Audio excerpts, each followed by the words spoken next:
Obviously मेरे ख्याल में सफारत खाने में ही हुई होगी या कहीं और, क्योंकि सफारत खाने में तो अभी झंडा पुराने अफगानिस्तान का चल रहा है ना जी। तो अभी तक वो मसला भी हल नहीं हुआ। लेकिन अगर इन्होंने एम्बेसी अपनी खोल ली है तो मुमकिन है यहाँ भी वो अलाउ कर लें तालिबान के ऑफिशल्स को to take over Afghanistan embassy की तरफ से अफगानिस्तान पर अभी एक हमला किया गया।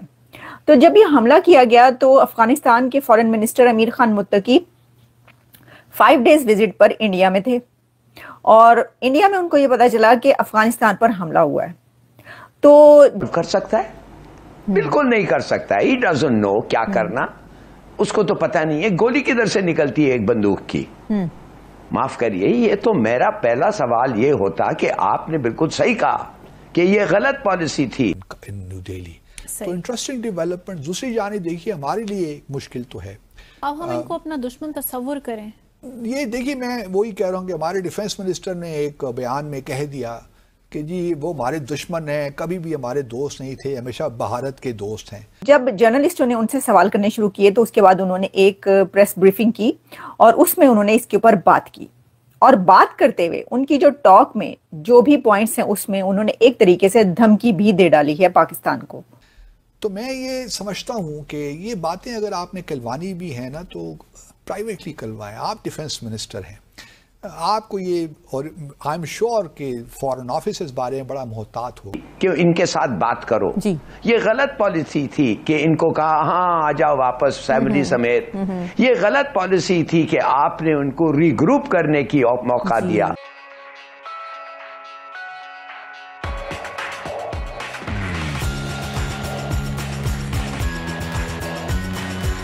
किस्म की देखिए हमने अफगानिस्तान को, ठीक है हमारे बड़े सीरियस प्रॉब्लम्स हैं, अफगानिस्तान टीटीपी को सपोर्ट भी करता है, उनको सेफ हेवन्स भी देता है, इसमें कतन कोई शक नहीं। और हमें थोड़ा बहुत आप एक डिप्लोमेसी के साथ साथ कुछ और भी शायद हमें करने की ज़रूरत है। ये जो फितना अल खवारिज है, ये सारे लोग हैं, ये अगर हमारे बस में नहीं आ रहे या काबुल उनको सपोर्ट कर रहा है तो फिर एक बड़ी हमें एग्रेसिव डिप्लोमेसी की जरूरत भी है, स्टिक एंड कैरेट की जरूरत है। बिल्कुल। लेकिन यहाँ पे आप पब्लिकली इस किस्म के बयान देने से मसाइल हल नहीं होंगे बल्कि और बिगड़ेंगे, जितना मैं थोड़ा बहुत अफगानिस्तान को जानता हूँ, क्योंकि मेरा ताल्लुक भी उस इलाके से है। तो थोड़ी बहुत मुझे अंडरस्टैंडिंग है कि ट्राइबल कल्चर किस तरह काम करता है। तो थोड़ा बहुत हमारे वजीर खारजा देखिए ना, अंग्रेज वहाँ पे स्काई न्यूज़ को इन्होंने दिया तो एम्बैरेसमेंट, उसके बाद वो दूसरे एक साहब, क्या नाम, मेहदी हसन, उनको इंटरव्यू दिया तो एक एम्बैरेसमेंट। बल्कि वहाँ तो फंस गए, उन्होंने चीन के जो विगर मुस्लिम्स हैं उनके बारे में सवालात पूछना शुरू कर दिए, इनके पास कोई जवाब ही नहीं था। अगर आपने जाना है तो फिर फुल प्रिपरेशन के साथ जाइए ना। हम आपकी देखिए ये कोई बच्चों का खेल नहीं है, ये एक सीरियस मामलात हैं। तो अगर आप मतलब पब्लिक यहाँ पे पॉइंट स्कोरिंग के लिए इस किस्म के बड़े फोर्सफुल बयानात दे देते हैं तो उनसे कोई मसाइल हल तो नहीं होते ना, और बिगड़ जाएंगे। लेकिन वो भी तो जो आपने स्कोरिंग की बात की वो भी तो नेगेटिव ही हो जाती है ना, उसका एक लिहाज से ना फॉल आउट नेगेटिव ही हो जाता है। तो क्या ज़रूरत है इस किस्म के बयानात देने की?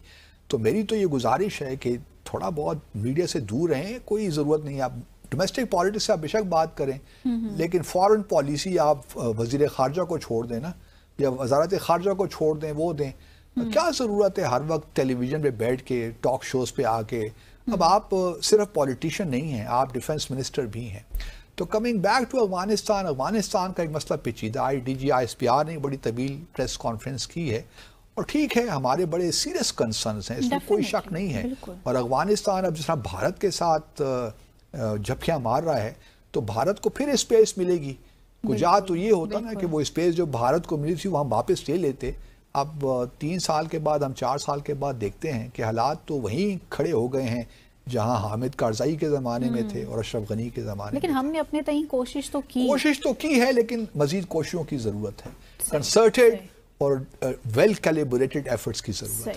तो इंडिया में बैठ के अफगानिस्तान का फॉरेन मिनिस्टर धमकी दे रहा है पाकिस्तान को और कह रहा है कि हमें टेस्ट ना करो, हमारा हौसला ना आजमाओ। वैसे तो कहते हैं कि दोस्तों को भी नहीं आजमाना चाहिए। दुश्मन तो दूर की बात, दुश्मन को तो आपको आजमाते ही रहते हैं, लेकिन दोस्तों को भी नहीं आजमाना चाहिए, क्योंकि आजमाइश अच्छी चीज नहीं है। जब वो असली चेहरा आपके सामने आता है तो वो फिर आपके लिए भी बुरा ही होता है, आपको अच्छा नहीं लगता।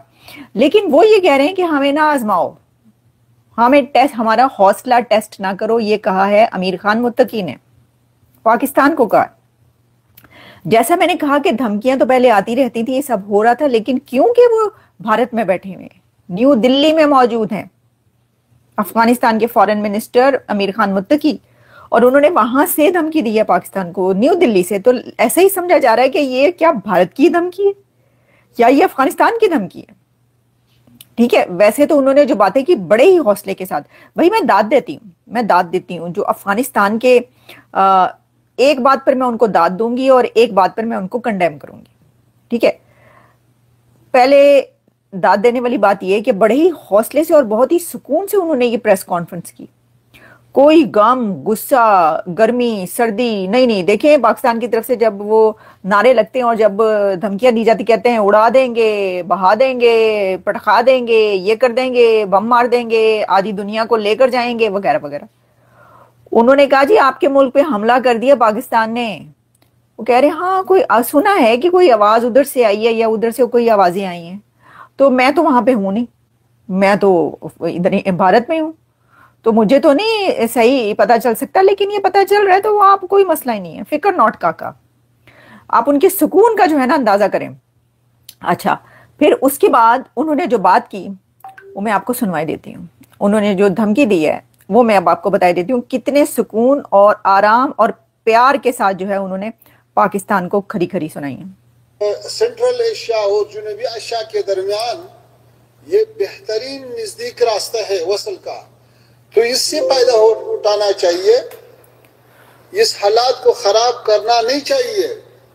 हम जैसे हिंदुस्तान के साथ अच्छा ताल्लुकात चाहता है, पाकिस्तान के साथ भी अच्छा ताल्लुकात चाहता है, लेकिन ये ताल्लुकात दोनों तरफ से हो सकता है, एक तरफ से तो नहीं हो सकता है। इसलिए हमारा ख्वाहिश ये है कि ऐसा गलती को तकरार नहीं करना चाहिए। अफगानियों का हौसले नहीं आजमाया, उसको ज्यादा छेड़ना अगर लोग करता है तो वो एक बार अंग्रेज से पूछे, फिर सोवियत यूनियन से पूछे, फिर अमेरिका से पूछे, फिर नाटो से पूछे, ताकि वो आपको थोड़ा सा समझाए कि भाई अफगानिस्तान के साथ ऐसा खेल करना ये अच्छा नहीं है।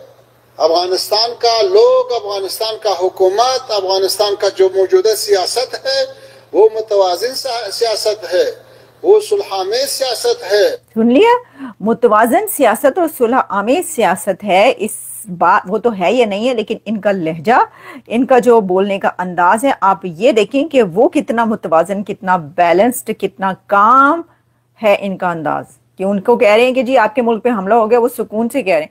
अच्छा, फिर उन्होंने जो 2-3 ये बातें की, उन्होंने कहा कि डोंट टेस्ट आवर इंटेंशंस, रीइक्विप करने के मौका दिया और हथियार समेत ये वापस आए हैं। मैं देखिए, I am sorry Ramin, I can not believe कि ये एक आदमी का फैसला है। मैं ऐसे मान ही नहीं सकता कि इस किस्म का फैसला एक आदमी का है। तो उस वक्त जो उसके एडवाइजर्स थे, जो उस वक्त जो हुकूमत थी और जो उस वक्त लोगों ने फैसला किया, वो कौन थे और उनका क्या जस्टिफिकेशन था कि बातों से हल हो जाएगा टेररिस्ट को? इसलिए कि मैं गया था स्वात, जब मैं स्वात गया था 2012 में, आपको मैं बताना चाहता हूं कि मेरे पास 2 गार्ड्स दिए थे, एक कप्तान था और एक लेफ्टिनेंट था, बगैर उनके मैं घूर नहीं सकता था। एंड क्या टेरर था उस वक्त वैली में। आपकी क्या राय है, कमेंट करें और शेयर करें। यदि आप चैनल पर नए हैं तो चैनल को सब्सक्राइब करें। वीडियो पसंद आए तो लाइक, कमेंट, शेयर करें। जय हिंद, वंदे मातरम।